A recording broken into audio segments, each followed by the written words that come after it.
안녕하세요. 시청자 여러분을 위한 건강솔루션 TV닥터 처방전입니다. 오늘의 건강 주제는 화상의 분류와 응급처치입니다. 일반외과 전문의 배강원 선생님과 함께 알아보도록 할게요. 선생님 어서 오세요. 네, 안녕하세요. 외과 전문의 배강호입니다. 반갑습니다. 반갑습니다.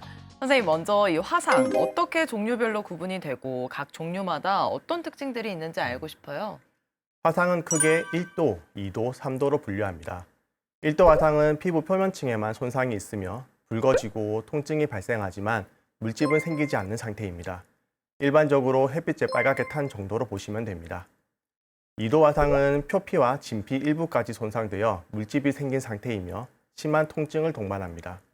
이 중 진피층까지 손상이 있어 회복까지 2주 이상 걸리는 경우 심재성 2도로 분류하며 흉터가 남을 확률이 높아 병원 진료가 필수적입니다.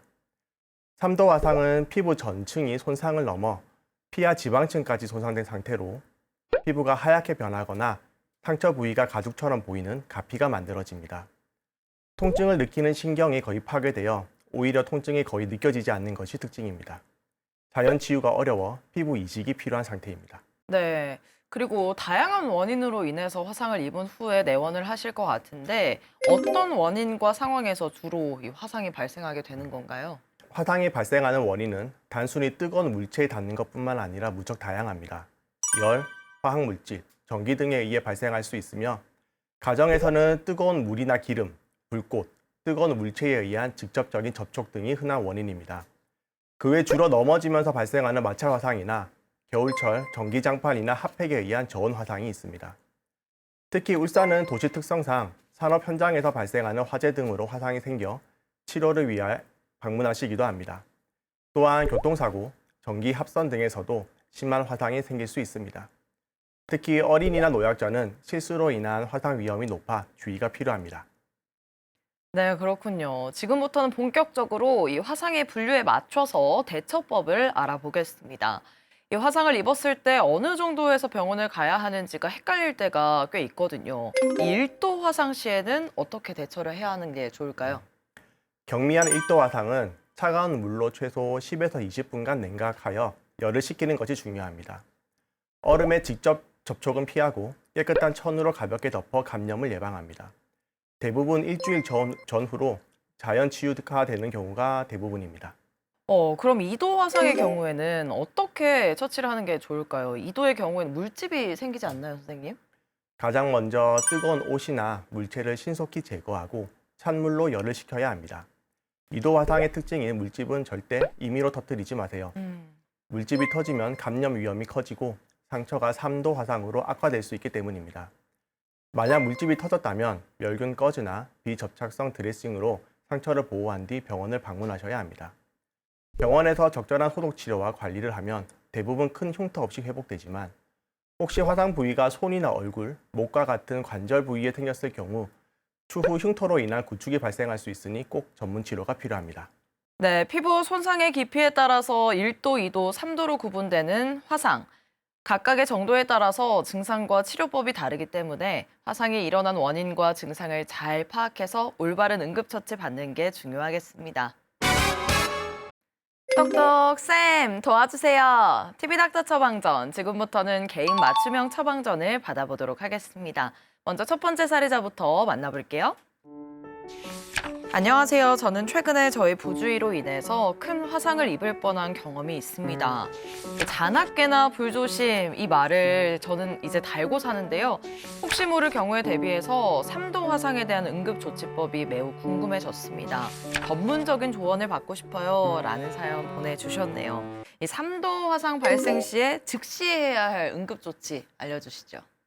3도 화상은 매우 심한 손상으로 마찬가지로 오염원을 신속하게 제거하는 것이 중요하고요. 열을 식혀진 이후 즉시 119에 신고해 전문 의료기관으로 이송해야 합니다. 3도 화상 환자는 범위가 넓은 경우 체내 수분 손실이 많고 쇼크 위험이 높으므로 가능한 빨리 전문 의료진에게 수액 치료를 받을 수 있도록 해야 합니다. 네, 3도 화상 시의 즉각적인 대처 방법과 주의사항 전해드렸습니다. 무엇보다 신속하게 이 전문 의료기관으로 이동하는 게 중요하겠습니다. 그럼 다음 사연 만나볼게요. 안녕하세요. 현재 2도 화상을 입고 치료를 받고 있습니다. 이 치료 중에 제가 몰랐던 나쁜 생활 습관들이 치료를 늦출 수 있다는 이야기를 들었어요. 어떤 점들을 특히나 조심해야 할까요? 앞으로 더 잘 관리해서 빨리 회복하고 싶어요. 라는 사연 보내주셨는데요.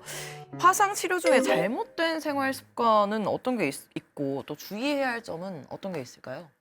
상처 부위를 긁거나 비누 세제로 직접 씻는 행동, 그리고 된장, 소주 같은 검증되지 않는 민간요법은 감염을 일으키는 지름길입니다. 음주와 흡연은 피부 세포의 재생을 늦추므로 상처 치유 기간에는 특히 피하는 것이 좋습니다. 자외선 노출은 흉터를 더 짙고 두껍게 만들 위험이 있어서 강한 햇빛을 피해 자외선 차단제를 꾸준히 발라주는 것이 필요합니다. 무엇보다 상처가 잘 아물도록 충분한 휴식과 균형 잡힌 영양 섭취를 통해 몸의 회복력을 높이는 것이 바람직합니다. 네, 올바른 생활 습관이 화상 치유 과정에서 빠른 회복에 큰 도움을 준다는 거 기억해 주시길 바랍니다. 네, TV닥터 처방전 화상의 분류와 응급처치에 대해 알아보고 있습니다. 이 화상 응급처치 시 피해야 할 행동이나 잘못된 응급조치 어떤 게 있을까요? 화상 부위를 응급처치할 때 너무 차가운 얼음을 직접 피부에 대면 혈관이 급격히 수축해 오히려 상처가 더 깊어질 수 있습니다. 또한 냉수찜질도 과도하게 오래 할 경우 비슷한 부작용이 발생할 수 있으니 주의를 해주시는 것이 좋습니다. 치약, 기름, 알코올 같은 자극적인 물질을 환부에 바르는 행위는 피부에 강한 자극을 주어 증상을 더 악화시키므로 절대 삼가야 합니다. 그러면 화상 부위의 감염을 예방하려면 어떻게 관리를 하는 게 가장 좋을까요? 화상 후 감염 예방은 기본으로 환부를 청결하게 유지하고 정기적으로 소독을 하는 것입니다. 멸균된 드레싱 재료로 상처 부위를 덮어 외부 세균 침입을 막아야 합니다. 상처 부위에서 고름이 나거나 붓기, 심한 열감이 느껴진다면 즉시 병원을 방문해 전문적인 치료를 받아야 합니다. 평소 손 위생을 철저히 하고 감염 예방을 위한 항생제 치료를 의료진의 지시에 따라 수행해 주시길 바랍니다. 네, 화상의 분류와 응급처치와 관련해서 꼭 기억해야 할 처방전 정리해 드릴게요.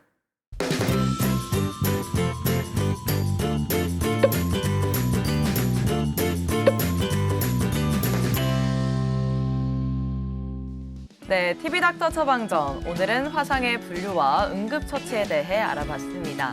선생님 마지막으로 정리 한 말씀 부탁드릴게요. 화상 상처는 치료 기간이 단축될수록 흉터가 덜 남고 회복 결과도 훨씬 좋아집니다. 갑작스러운 사고에 당황스럽겠지만 알려드린 응급처치법을 차분히 시행하신 후 최대한 빨리 화상 전문 의료진을 찾아주세요. 올바른 초기 대응과 전문적인 치료가 여러분의 소중한 피부 건강을 지키는 가장 확실한 방법입니다. 네, 선생님 오늘 말씀 고맙습니다. 네, 고맙습니다. 저희는 다음 주 이 시간에 더욱 알차고 유익한 처방전 가지고 다시 돌아오겠습니다. 오늘 하루 더 행복하고 더 건강하세요.